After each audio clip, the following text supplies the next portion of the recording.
One block over, you enter Sultanahmet Square, surrounded by sights that will keep you busy for the rest of the afternoon. Hagia Sophia was not only the world's biggest church, but the tallest, largest man-made enclosed space when it was constructed in 532 through 537 AD for the Emperor Justinian. There was no other building in the ancient world that could compare to this. Nothing came close to this absolute masterpiece of Byzantine architecture. Words and photographs can never truly capture the feeling of standing inside this awesome building. So let me just give you a brief description from my perspective of this great building, the Hagia Sophia. Built in the year 527, it only took 7 years to build it, for one thing. And it's truly a miracle in stone that they could have constructed such a large building so early in history. At the time of its construction, it was the largest church in the world, and it was probably the largest building in the world. It was certainly the tallest building, the tallest dome in the world when it was constructed. The only thing that came close to this in the ancient days was the Pantheon in Rome. And of course other buildings like the Colosseum, which is an outdoor amphitheater, but that doesn't have a roof. But when you're talking about an enclosed space with a roof, with a stone roof, the Pantheon was a predecessor, built also by the Romans in the 1st century AD. And then the Roman Empire expanded, as you know, and the Roman Empire itself collapsed, but the Eastern Empire had already been established by that time. And so Justinian was one of the Roman emperors of the Eastern Roman Empire. So this is a Roman building. Now, it may have been designed by some architects from the Aegean coast of Turkey. Well, this is all within the sphere of influence of Rome itself, because Rome controlled the world at that time. So there was a lot of local talent, indigenous talent, but it was Roman engineering, the science of Roman engineering, that enabled such an incredible structure to go up. And as far as the architectural design goes, you can't really say that that's Roman like the Pantheon, because it's so far beyond the Pantheon. So here you do have all of the influences of, say, the early Turks, the architects who lived along the Aegean Sea. So credit has to go to many, a synthesis of cultures that created such a building. It wasn't just, say, the ancient Romans themselves, but it was all that they learned and all that they had been absorbing in their conquests and expansions through the empire. And it reached its culmination in this. Once this was built, it was never topped for 1,000 years. It remained as the biggest mosque, the biggest church, which is what it was originally, of course, for 1,000 years. So all through the Middle Ages, the ability to construct such a thing was really lost. And it wasn't until later in the 1500s that we see the Blue Mosque and the Mosque of Suleiman and the other great mosques come up. But even those churches are not bigger than this one. This is the granddaddy of all the churches, all the mosques really in the world.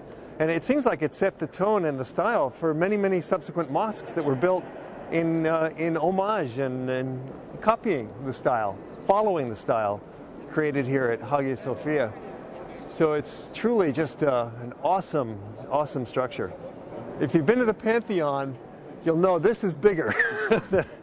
Now the dome itself, up at the very tip top, is probably just a touch smaller than the dome of the Pantheon. But the dome of the Pantheon sits just on a barrel vaulting. It doesn't sit on such an incredible, magnificent structure as this. There's really nothing like this in the ancient world. Nothing else comes close.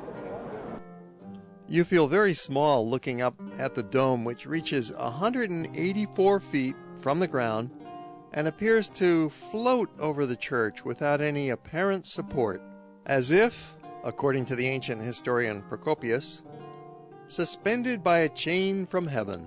This illusion of weightlessness and vast space is enhanced by 40 windows circling the dome's base, and by 2 half-domes on either side of the central dome, along with 4 semi-domes that enlarge the corners. The main walls have dozens of huge windows that flood the interior with light, and further expand the apparent size of this great church. The dome is 111 feet in diameter, which is nearly the same width as the dome of St. Paul's in London, built 1,000 years later. But the floor area here is larger, 11,400 square yards compared to 9,300 in St. Paul's, or 7,400 square yards for Notre Dame in Paris, one of the greatest of all Gothic cathedrals. This miracle of architecture is still the world's fourth largest church, with overall dimensions of 103 yards by 72 yards.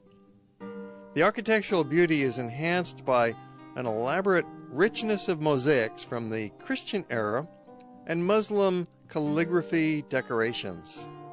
Hagia Sophia means divine wisdom in Greek, which was Istanbul's main language during the Byzantine Empire. It was used as a Christian church for 916 years until the Muslim conquest, when it was converted into a mosque and the religious decorations were covered with plaster. You see, when the Muslims conquered the city in 1453 and converted this building into a mosque, they concealed the Christian mosaic pictures because their religion does not allow any figurative representations of God, angels, or stories. Instead, only geometric designs are used to decorate the interior of mosques, and so these mosaics were not destroyed, but they were covered over with plaster, and intricate Islamic designs were painted on the plaster. Now some of the underlying mosaics have been uncovered and restored so that you can see both the early Christian pictures and a rich mix of later Islamic designs. Ironically, the Christian church became the prime model for Ottoman mosques, but none ever surpassed it in size or beauty. And those great mosques were not built until 900 years later. Istanbul's modern skyline still has a Byzantine appearance, given shape by the 24 domes that tower over the city. Not only was Hagia Sophia larger than earlier classical buildings, but it represented an entirely different order of sublime relation between mankind and God. The architecture of humanism was replaced with this new representation of heaven on earth. Previous Christian churches had usually been replicas of earlier civic basilicas, but now an entirely new style had been born. When finished with your visit, walk into the middle of Sultanahmet Park and have a look back at the building, which is so huge you need to get far enough away to see it properly. On the other side of the park stands a similar structure.